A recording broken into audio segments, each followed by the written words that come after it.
English practice today. The podcast from SBS News, morning news of 4th of June 2024. G7 leaders fully endorse Joe Biden's Gaza peace plan. Mexico's first female president delivers her victory speech. The Matilda defeat China in an international friendly ahead of the Olympics.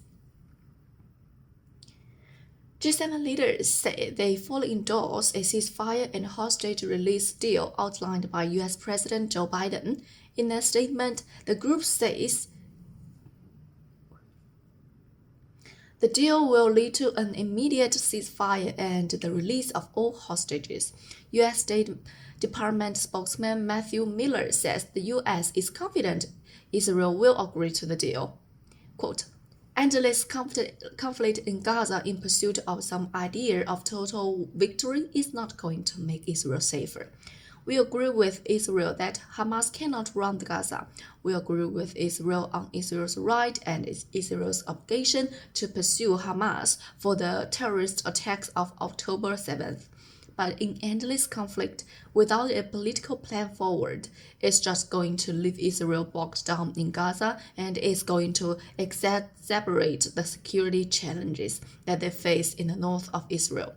It's going to exacerbate the security challenges they face in the West Bank. It's going to exacerbate the security challenges they face."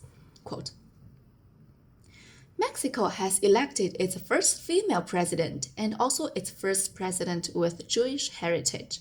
The country's electoral authority says Claudia Sheinbaum has won as much as 60% of the vote.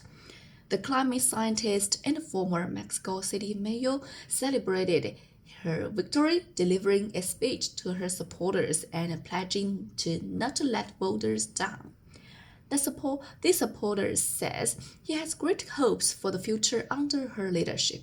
Quote, "This is a great victory for the first woman president. For the first time in over 200 years of elections in Mexico, with the support of the people, a woman has arrived to power.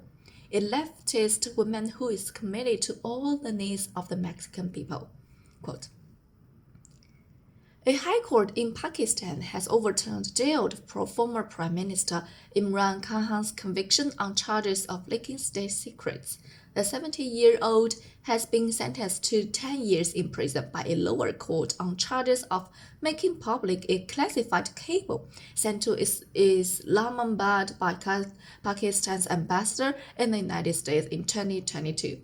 He has been in jail since August last year and will remain in prison for now due to a conviction in another case. Imran Khan's lawyer Gohar Khan says he's working on securing his client's release. Quote, "It was actually an appeal that has been filed against the judgment of the trial court whereby Khan Sahib had been convicted and sentenced to 10 years in prison and in the so-called Cypher case. Finally, the Islamabad High Court has allowed the appeal, has acquitted former Prime Minister Imran Khan and former Foreign Minister Saha Mahmood Qureshi and has set aside the sentences. Now they should be released and they are supposed to be released. However, there's one case that is pending, that is the Idat, the legal marriage case. That would be decided any moment soon, and once that is decided, then Khan Sahib will be out soon, good willing." Quote, economists say a pay rise for the lowest paid workers is unlikely to throw the Reserve Bank of Australia's inflation fight off course. Millions of workers on minimum and awarded wages will get a 3.75% pay raise from July, following the Fair Work Commission's annual decision, based on a new hourly rate of 24.1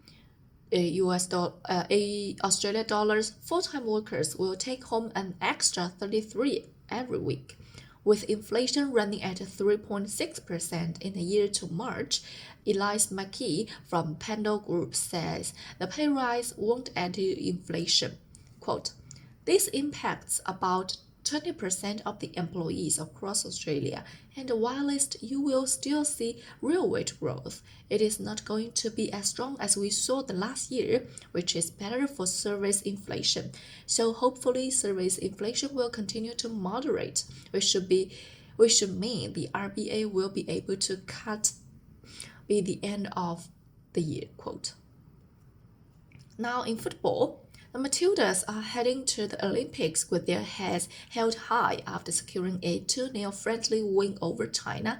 The Matildas overpowered the well-organized China in front of almost 77,000 spectators in Sydney. Coach Tony Gutterson says the last 2 games have helped finalize the Olympic team. This game we won, quote, "This game we wanted to show who we really are.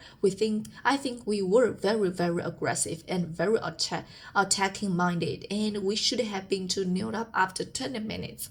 If it converted those chances, I think we finished the first half a bit slow.